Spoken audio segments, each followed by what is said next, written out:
প্রিয় শিক্ষার্থীবৃন্দ, আশা করি তোমরা সবাই ভালো আছো।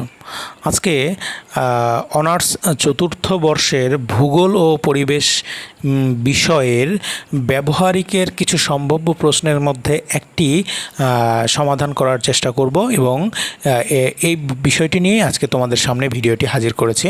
আশা করি তোমাদের সকলেরই ভালো লাগবে।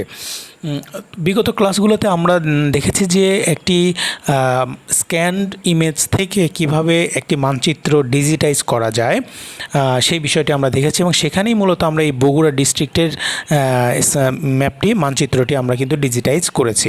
তো এটিও তোমাদের অনার্স চতুর্থ বর্ষের ব্যবহারিকের যে ল্যাব অংশ থাকে সেই ল্যাব অংশে এই ধরনের কিন্তু ম্যাপ ডিজিটাইজেশনের প্রশ্ন থেকে থাকে।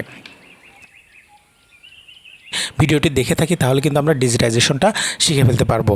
এর পরবর্তী যে প্রশ্নটি সাধারণত থেকে থাকে বা সম্ভাব্য প্রশ্ন বলা যেতে পারে, এটা এমন না যে সবসময় এটাই থাকবে, ভবিষ্যতেও চেঞ্জ হতে পারে।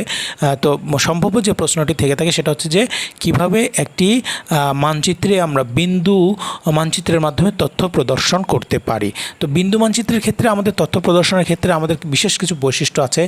সাধারণত স্ট্যাটিস্টিক্যাল যে তথ্যগুলো থেকে থাকে সেই বিষয়গুলো কিন্তু আমরা এখানে উপস্থাপন করে থাকি। যেমন ধরো যে একটি অঞ্চলের কত জনসংখ্যা বসবাস করে, তারপর হয়তো বা একটি অঞ্চলে নির্দিষ্ট কিছু বৈশিষ্ট্যভিত্তিক কিছু জনসংখ্যার তথ্য থাকতে পারে, তারপর ধর্মীয় কিছু তথ্য থাকতে পারে, ধর্মীয় কোন ধর্মের কতখানি জনসংখ্যা, বা একটি নির্দিষ্ট পপুলেশন, একটা উদ্ভিদের কতখানি উদ্ভিদ সেখানে থাকতে পারে, বা কতগুলো নদী থাকতে পারে, এরকম বিভিন্ন তথ্যই থাকতে পারে। তবে সেটা অবশ্যই একটা সংখ্যা ভিত্তিক হতে হবে। তো আমরা আজকে মূলত এই ভিডিওতে দেখব যে বগুড়ার এই যে মানচিত্রটি, এটি তো আমরা বিগত ক্লাসে ডিজিটাইজ করেছি। তো এই মানচিত্রে কিন্তু আমরা যদি এর অ্যাট্রিবিউট টেবিলটি ওপেন করে দেখি তাহলে দেখা যাবে যে এখানে কিন্তু আমরা বিগত ক্লাসে এর উপজেলাগুলোর নামগুলো কিন্তু আমরা এখানে ইনপুট করেছি, কিন্তু এর মধ্যে জনসংখ্যার কিন্তু কোনো তথ্য নেই।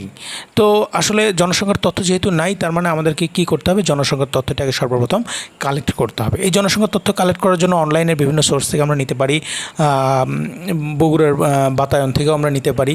তো আমি এখানে জাস্ট এক্সাম্পল হিসেবে দেখানোর জন্য যে তথ্যটি কালেক্ট করেছি সেটা হচ্ছে বাংলাপিডিয়া থেকে নেওয়া হয়েছে। তো বাংলাপিডিয়ার যে তথ্যটি, সেখানে আমরা উপজেলার নাম দেখিয়েছি, এখানে তার প্রত্যেকটি উপজেলার আয়তন, ইউনিয়ন, তারপর মৌজা এবং পপুলেশন, যেটা আমাদের মূল ফোকাস, যেটি আমাদের প্রয়োজন এখন।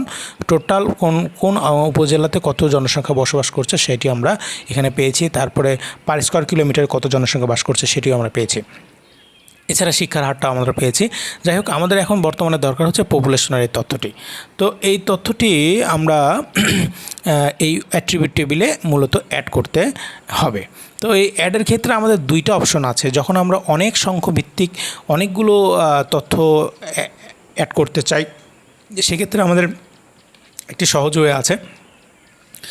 তবে সাধারণত কম সংখ্যক যদি হয়ে থাকে তাহলে আমরা সেগুলো ম্যানুয়ালি ইনপুট করলে আমাদের জন্য ভালো হবে।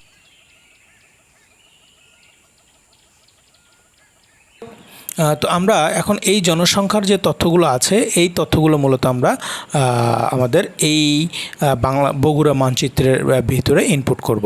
তো ইনপুট করার ক্ষেত্রে আমাদের প্রথমে কি করতে হবে, এটা আমরা আগেও জানি যে প্রত্যেকটি তথ্যের জন্য আমাদের একটা ফিল্ড তৈরি করে নিতে হয়। ফিল্ড তৈরি করার জন্য আমাদের এখানে কি করতে হবে, টেবিল অপশনে গিয়ে আমরা অ্যাড ফিল্ড অপশনটি ওপেন করে দেব। এরপর আমরা ফিল্ডের নামটি লিখব, যেমন পপুলেশন, আমি যদি সংক্ষেপে লিখি পিওপি, পপুলেশন দিলাম। তারপর এখানে ডেটা টাইপ, যেহেতু এগুলো একটি সংখ্যাবাচক, তার মানে আমাদেরকে এখানে শর্ট ইন্টিজার, লং ইন্টিজার এগুলো আমাদের দিতে হবে। কারণ ফ্লট নাম্বার সাধারণত দশমিক সংখ্যা থাকলে, যেহেতু জনসংখ্যার দশমিক সংখ্যা হওয়া সম্ভব নয়, সেই জন্য আমরা এগুলো সাধারণত শর্ট ইন্টিজার দিব। এখানে প্রপার্টিসের ক্ষেত্রে আমার এখানে 10 দিব, কারণ আমি 10টি সংখ্যা ইনপুট করতে চাচ্ছি। সর্বোচ্চ সংখ্যা হচ্ছে 10টি। আচ্ছা, তাহলে আমরা ওকে দিয়ে দিলাম। আমাদের পপুলেশন নামে একটি ফিল্ড ক্রিয়েট হয়ে গেল। এখন এর মধ্যে আমি যখন তথ্যগুলো দিতে চাই সেক্ষেত্রে আমাদের কি করতে হবে, সে ফাইলটিকে এডিটিং অপশনটি অন করে নিতে হবে। অ্যান্ড এডিটিং অপশন অন করে নেওয়ার পরে পপুলেশনে, যেমন আদমদিঘিতে পপুলেশনের আন্ডারে যে প্রথম ফিল্ডটি আছে সেটাতে ডাবল ক্লিক করলে আমার কার্সরটি সিলেক্ট হয়ে গেছে। আদমদিঘিতে আমার প্রথমে জনসংখ্যা কত ছিল, 1,95,186। আমি এখন এই তথ্যটি এখানে বসাবো, 1,95,186, এন্টার। এরপর শাহজাহানপুরে আমার তথ্য আছে 2,89,804। আচ্ছা, 2,89,804। ধুনটে আমার জনসংখ্যা আছে 2,92,400। 404।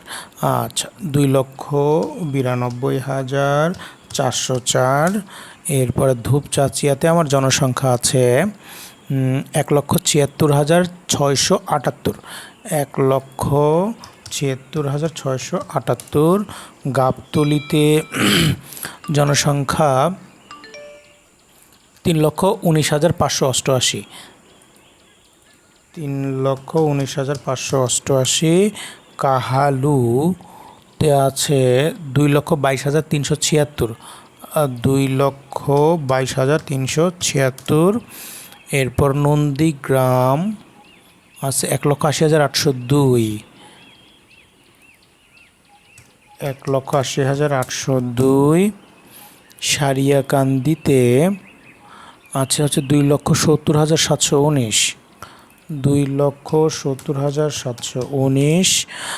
আচ্ছা, শেরপুরে আছে 3,32,825। 3,32,825। 3,32,825। শিবগঞ্জে 3,78,700। 3,78,700। সোনাতলায় 1,86,778। 1,86,778। এরপর বগুড়া সদরে 5,55,014। 5,55,014। তো মোটামুটি আমি পপুলেশন ডেটাটি আমরা এখানে নিয়েছি। এখন আমার এডিটিং অপশনটি অফ করে দিব, মানে ডেটা সেভ করে রাখবো, সেভ এডিটস। আচ্ছা, আমার তথ্যগুলো কিন্তু এখন আমার অ্যাট্রিবিউট টেবিলের ভিতরে ইনপুট করা হয়ে গেছে। এখন আমি এই যে দেখতে পাচ্ছি। তো এই তথ্যটি আমরা মূলত বিভিন্ন জায়গা থেকে কালেক্ট করতে পারি। তো আমরা তথ্যটি কালেক্ট করে নিলাম।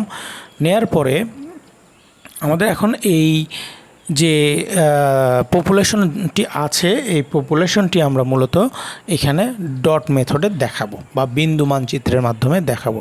তো সেটার জন্য আমাদের যেটা করতে হবে, আমাদের এই শেপ ফাইল যেটা আছে, শেপ ফাইলের প্রপার্টিসে চলে যেতে হবে।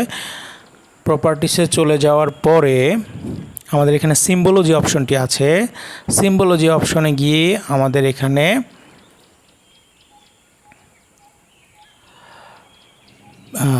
কোয়ান্টিটিস যে অপশনটি আছে, এই যে কোয়ান্টিটিস যে অপশনটি আছে, তার মধ্যে গিয়ে আমরা ডট ডেনসিটি একটা অপশন আছে। এই ডট ডেনসিটিতে ক্লিক করলে আমাদের দেখা যাচ্ছে যে এই পাশে আমাদের কিছু অপশন আসছে, যার মধ্যে একটা ফিল্ডে দেখাচ্ছে যে কোন ফিল্ড অনুযায়ী আমি দেখাবো। একটা হচ্ছে এরিয়া নামে একটা আছে, আবার একটা আছে পপুলেশন নামে। যেটা আমি নতুন ফিল্ডটি ক্রিয়েট করেছি সেটার নাম হচ্ছে পপুলেশন। সেটা সিলেক্ট করব। সিলেক্ট করার পরে এটা আমি অ্যাড করে দিলাম। আচ্ছা, এটা কিন্তু এখন এই পাশ থেকে এই পাশে চলে এসেছে, মানে বাম পাশ থেকে ডান পাশে চলে এসেছে।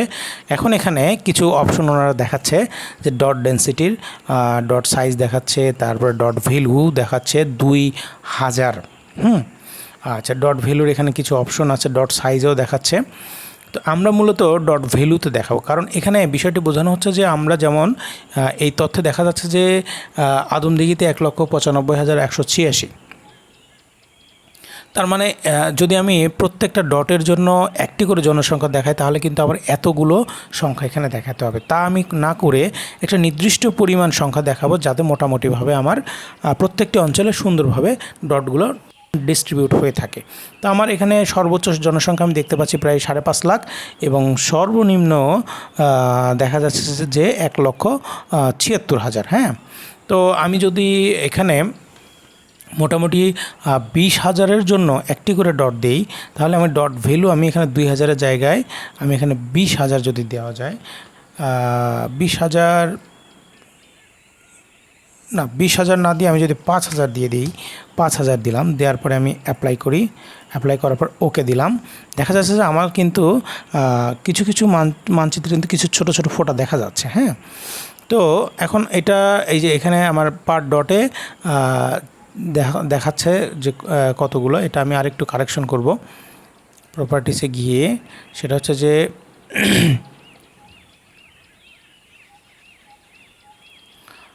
কালারটা আমি আগে চেঞ্জ করে দিই।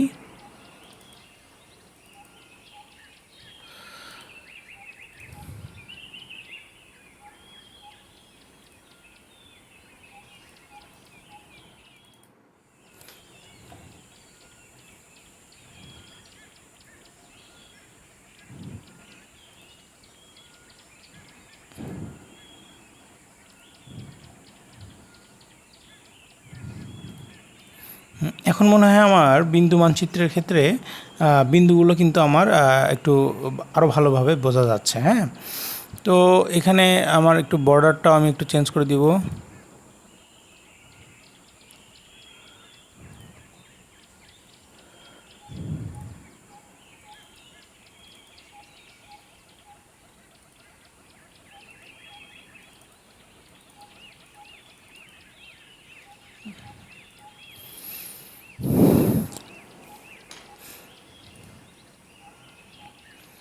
আচ্ছা, বাউন্ডারি কালারটা আমি একটু ডার্ক দিয়ে দিলাম, দিয়ে দেখি কেমন হয়। হ্যাঁ, একটু লাল কালারের মতো দিলাম।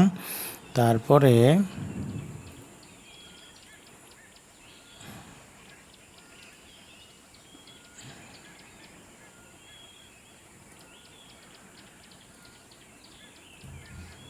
ব্যাকগ্রাউন্ড নো কালার দিব। আচ্ছা, প্রপার্টিসে চলে যাই, ফিক্স প্লেসমেন্ট। এখানে কিছু অপশন আছে যে আমাদের যে বিন্দুগুলো আছে, আমি যখন এটা একটু চেঞ্জ করছি বা জুম ইন আউট করছি, তখন কিন্তু আমাদের বিন্দুগুলো নির্দিষ্ট এরিয়ার মধ্যেই আছে, কিন্তু সেগুলো কিন্তু লোকেশন পজিশনটা চেঞ্জ করছে। হ্যাঁ, এই যে বিন্দুটা এখানে কিছুক্ষণ পরে দেখা যাবে এই বিন্দুটা এখানে নেই, সেটা অন্য জায়গায় চলে গেছে, কিন্তু সেটা কিন্তু এরিয়ার ভিতরেই আছে, এটা কিন্তু চেঞ্জ হচ্ছে না। তো এইটাকে আমরা চাইলে এখান থেকে আমাদের কিছু অপশন আছে, যেমন এই যে প্রপার্টিসের মধ্যে গেলে ফিক্সড প্লেসমেন্ট দিলে তাহলে সেটা কিন্তু আমাদের একদম ওই জায়গাটাতে থাকবে, নড়বে না। হ্যাঁ, এরকম আবার আমি দিচ্ছি নন ফিক্সড, মানে ওর মধ্যেই থাকবেন, বিভিন্নভাবে এটা আসলে এরিয়ার মধ্যে নড়াচড়া করতে থাকবে। তো এই তো আমাদের মোটামুটি এভাবেই আমরা এই কাজটি করে থাকি।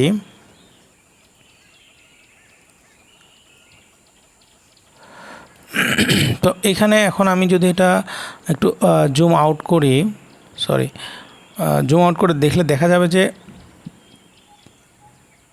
আমাদের যে বিভিন্ন উপজেলা, নামটা একটু ওপেন করে দিই। নাম ওপেন করার ক্ষেত্রে আমাদের প্রপার্টিসের লেভেল অপশনে যেতে হবে।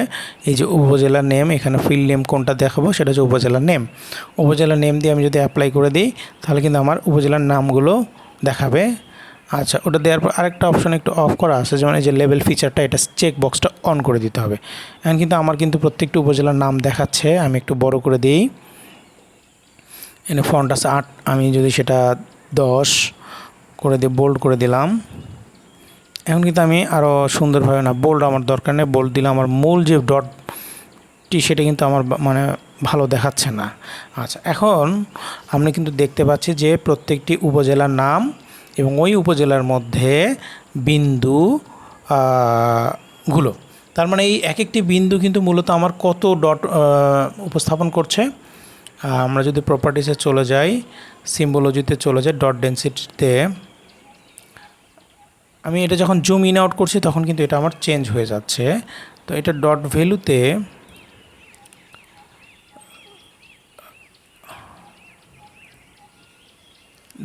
ভ্যালুতে আমি যদি এটা ফিক্সড 5000 করে দিই,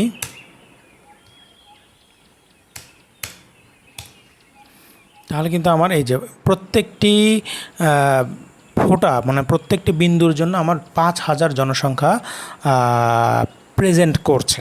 তো এই যে এইভাবেই কিন্তু আমরা আসলে মূলত কাজটি করে থাকি।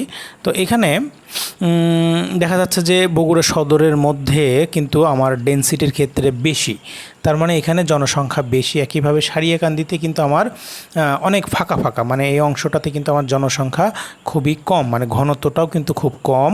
আবার যদি আমরা একটু শেরপুরের দিকে দেখি, শেরপুরেও মোটামুটি আমার জনসংখ্যা বেশি আছে, কিন্তু নন্দীগ্রামে কিন্তু আবার অনেক কম। একইভাবে আদমদিঘির দিকেও কম।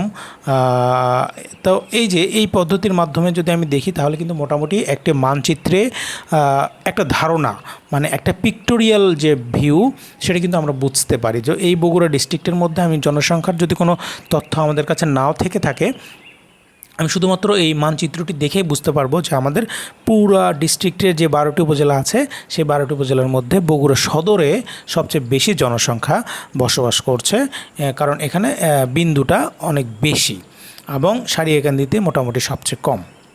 তো এভাবেই মোটামুটি আমরা মানচিত্রটি তথ্যটি উপস্থাপন করি। এখানে আমরা নিজেদের মতো এখন মডিফাই করতে পারি, কালার বিশেষ করে বা ফন্ট সাইজ বা মানচিত্রের এই যে এরিয়া মানে মোটা চিকন এই বিষয়গুলো আমরা কিন্তু করতে পারি। তো আমার মানচিত্র মোটামুটি হয়ে গেছে। এখন এই মানচিত্রটা আমি উপস্থাপন করব কিভাবে? তো মানচিত্রের র ডাটাটি যখন আমি ডাটা ভিউয়ে কাজ করেছি, এখানে আমার এই যে বাম পাশে নিচের দিকে আসলে আমি ডাটা ভিউ একটা অপশন পাচ্ছি কার্সর দিয়ে দেখলে, এবং ঠিক তার ডান পাশে লেআউট ভিউ একটা অপশন পাচ্ছি। একইভাবে এটা যদি আমি ভিউয়ে চলে যাই, এখানেও কিন্তু আমি ডাটা ভিউ এবং লেআউট ভিউ পাচ্ছি। তো আমার মূলত যে কাজটা আমি এখানে করছি এটা হচ্ছে ডাটা ভিউয়ে কাজটা করা হচ্ছে, এবং আমি এটাকে লেআউট ভিউয়ে যখন নিয়ে যাব, লেআউট ভিউটা সিলেক্ট করলে আমার কিন্তু উইন্ডোটা চেঞ্জ হয়ে যাবে। তো লেআউট ভিউতে দেখা যাচ্ছে যে আমি আমার একটা A4 সাইজের পেপার বা একটা পেপারের মতো কাগজ দেখা যাচ্ছে। এটাকে আমি প্রপার্টিজে এটা রাইট বাটন ক্লিক করলে আমি এখানে page and print set up option চলে আসবে। এখান থেকে কিন্তু আমি পেপারটা সেট করে নিতে পারবো যে আমি মূলত এটা কোন সাইজের পেপারে প্রিন্ট করতে চাই। তো এখানে আমার লেটার আছে, কাস্টম করে আমি বিভিন্ন অপশন আছে। আমি সাধারণত A4 যেহেতু করি, A4 আমি পেপারটা সেট করব। এরপরে আমি দেখব যে আমার মানচিত্রটা কোন প্যাটার্নে আছে। এটা যদি লম্বা ফরম্যাটে থাকে তাহলে আমি সেটাকে পোর্ট্রেট করব, আর যদি এটা মানে হরিজন্টালি থাকে তাহলে এটাকে আমি ল্যান্ডস্কেপ অপশনটা সিলেক্ট করে নিব। এটা আসলে নিজের চাহিদার উপর, যেহেতু আমাদের মানচিত্রটা মোটামুটি একটা গোলাকার টাইপের, তো সেক্ষেত্রে আমি যে কোনো ফরম্যাটেই নিতে পারি। তো আমি এটা পোর্ট্রেটই রাখলাম, ওকে দিয়ে দিলাম। আমার মূলত পেজ হচ্ছে এটা, আর এটা হচ্ছে আমার পুরা ডেটা ফ্রেমটি। তো ডেটা ফ্রেমটি আমি একটু বড় করে পেজের সুন্দর করে পেজের সমান করে নিলাম। আচ্ছা, পেজের সমান করে নেওয়ার পরে দেখা যাচ্ছে যে আমার মানচিত্রটি কিন্তু এক সাইডে চলে আসছে। তো এইটাকে আমার একটু সরায় নিতে হবে।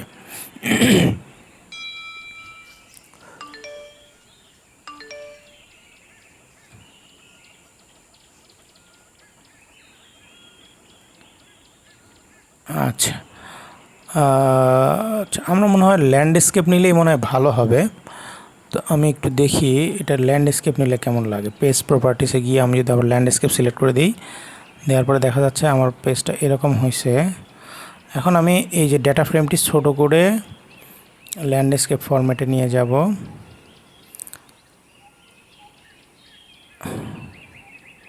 আচ্ছা, এখন মোটামুটি ভালো লাগছে। আমরা এইখানে উপরের যে টুলবারে প্যান টুলটি আছে, হাত, এটা ধরলে আমরা ভিতরের মানচিত্রটি কিন্তু আমরা নিজেদের মতো করে সরাইতে পারবো। আচ্ছা, সরানোর পরে একটা জিনিস আমরা কিন্তু এখানে কিন্তু দেখা যাচ্ছে যে এখানে কিন্তু চেঞ্জ হয়ে গেছে। আমাদের বাম পাশে ওয়ান ডটে দেখা যাচ্ছে যে 8325 হয়ে গেছে। তো আমরা লাস্টে ফাইনালি যখন প্রিন্ট করব তখন আমরা এখানে কিন্তু ডেটাটা ঠিক করে দিতে হবে, যেহেতু আমরা এটা জুম ইন আউট করার কারণে আমাদের তথ্যগুলো কিন্তু চেঞ্জ হচ্ছে। তো আমার এই যে মানচিত্রটি হয়ে গেছে। আচ্ছা, এখন আমি ফাইনালি এখানে ওয়ান ডট এটাকে আবার ঠিক করে দিই। প্রপার্টিসে গিয়ে আমি 5000 এখানে একটু 5000 লিখে দিই।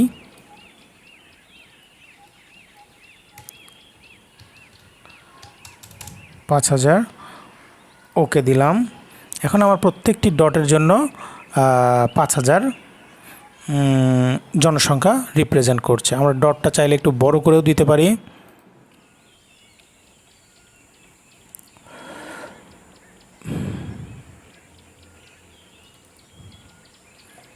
এইখানে আমার সাইজ দেওয়া আছে 2, আমি যদি সেটা একটু 3 করে দিই, দেখি কত বড় হয়। এখন কিন্তু অনেক বড় দেখাচ্ছে, আমি এটা আরেকটু ছোট করে দিব। 2 না দিয়ে 2.5 দিই, 2.5। ওকে, অ্যাপ্লাই। এখন খুব বেশি ছোট হয়ে গেল, আমার এটাকে 3 দিলাম। মোটামুটি আমার পয়েন্টগুলো দেখাচ্ছে, এবং এখানে 1 ডট ইকুয়াল টু 5000। তো আমার পেজে মানচিত্রটি চলে এসেছে। এখন এই মানচিত্রটিতে আমাদের আরও কিছু উপাদান বা এলিমেন্ট দিতে হয়। সাধারণত আমরা এগুলো আগে জেনেছি, বিগত বছরে আমরা এগুলো পড়েছি যে একটি মানচিত্রে যে উপাদানগুলো থাকে, বিশেষ করে আমার লেভেল থাকে। যেমন আমি এখানে টাইটেলটা লিখে আমি দিতে পারি যে ইনসার্ট করলাম টাইটেল POPU, পপুলেশন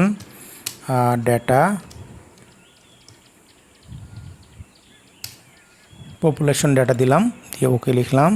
এই তথ্যটি আমার উপরে সুন্দরভাবে চলে এসেছে। আরও আরেকবার ইনসার্ট করব, সেটা হচ্ছে যেটাতে থাকবে বগুড়া, BOGURA, একটু সুন্দর করে নামটা দিয়ে দিলাম। আচ্ছা, বগুড়া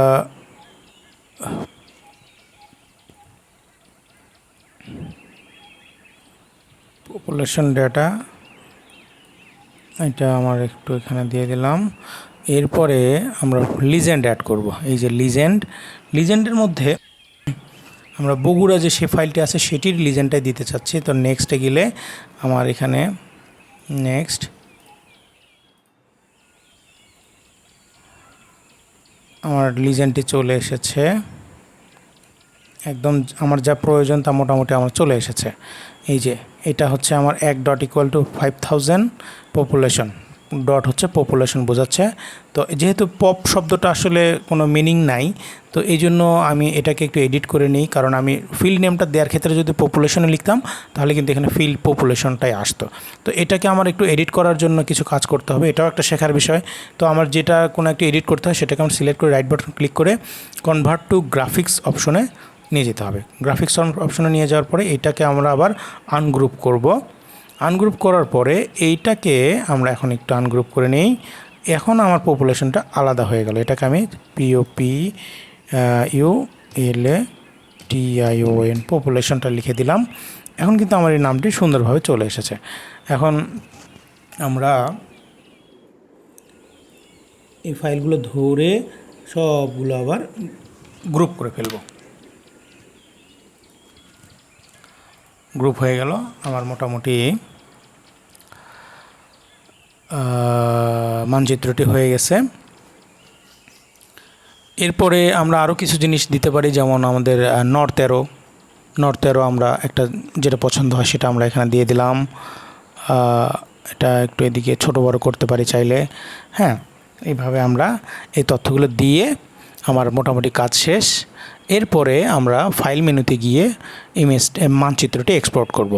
এক্সপোর্ট ম্যাপ, ফাইল মেনুতে এক্সপোর্ট ম্যাপ অপশনে গিয়ে এক্সপোর্ট ক্লিক করলে আমার PDF বা JPG যে কোনো ফরম্যাটে আমরা চাইলে এখান থেকে আমরা এক্সপোর্ট করতে পারি। যেহেতু আমরা পরীক্ষার ক্ষেত্রে ব্যবহার করব, আমরা খাতার সঙ্গে এগুলো অ্যাড করে দিতে হয়, সেক্ষেত্রে আমরা এগুলোকে PDF ফরম্যাটে সেভ করব। PDF নাম দিয়ে আমার যে কোনো আমার লোকেশন অনুযায়ী আমি এখানে ডেস্কটপে আমার তোমাদের স্টুডেন্টের যে নাম অথবা তার রেজিস্ট্রেশন নাম্বার অনুযায়ী এটা সেভ করবা। ধরো রেজিস্ট্রেশন নাম্বার 121234, এটা আমার রেজিস্ট্রেশন নাম্বার। তাহলে এটা দিয়ে আমি সেভ করে দিলাম। আর ফাইলটি সেভ হয়ে গেছে। এখন আমি এটা মিনিমাইজ করে আমি ডেস্কটপে দেখব। এই যে ডেস্কটপে আমার কিন্তু নামটা চলে এসেছে PDF। এটা যদি আমি ওপেন করি, আমার সুন্দরভাবে আমার পপুলেশন ডেটা দিয়ে বিন্দু মানচিত্র কিন্তু চলে এসেছে। আমার এই লিজেন্ডটা কিন্তু অবশ্যই খুবই গুরুত্বপূর্ণ। 1.= কতগুলো প্রেজেন্ট করছো এটা কিন্তু আমাদের দেখাইতে হবে। হ্যাঁ, এখন আমি এটা একটু ছোট বড় করলে কিন্তু সুন্দরভাবে আমার মানচিত্রটি দেখা যাচ্ছে। এই যে সুন্দরভাবে প্রত্যেকটি উপজেলার মধ্যে কত জনসংখ্যা আছে এটা কিন্তু হয়ে যাচ্ছে। এবং নামটাও দেখানো হচ্ছে সুন্দরভাবে, ধুনটে, সারিয়াকান্দি, বগুড়া সদর, শাহজাহানপুর, কাহালু। তো এই যে এটা হওয়ার পর এটা আমরা সাধারণত প্রিন্ট করে মূল খাতার সাথে বা তোমার শিক্ষকের পরামর্শ অনুযায়ী যেটা করতে বলবে বা মেইল করে দেওয়া বা কোনো গ্রুপে আমরা সেটা মেইল সেন্ড করতে পারি। তো সুন্দরভাবে এভাবে একটা কাজ করতে গেলে অবশ্যই আমাদের প্র্যাকটিস করতে হবে। প্র্যাকটিস ছাড়া এগুলো হবে না। আরও সুন্দর করা যায়। মানচিত্র তো একটা সৌন্দর্যের বিষয়, যতখানি প্রয়োজন চাও তত সুন্দর করা যেতে পারে। এটার জন্য আসলে অনেক অভিজ্ঞতা দরকার হয়। আস্তে আস্তে প্র্যাকটিস করলে আমরা এই কাজগুলো শিখতে পাবো। তো ধন্যবাদ সবাইকে, আজকে এ পর্যন্তই।